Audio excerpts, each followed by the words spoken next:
స్పష్టంగా బయటపడ చిగురాకు చాటు చిలక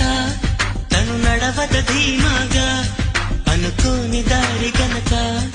ఈ తికమక తప్పదుగా తను కూడా నాలాగా అనుకుంటే మేలేగా అయితే అది తేలనిదే అడుగు పడదుగా సరికొత్తగా నా వంక చూస్తుంది చిత్రంగా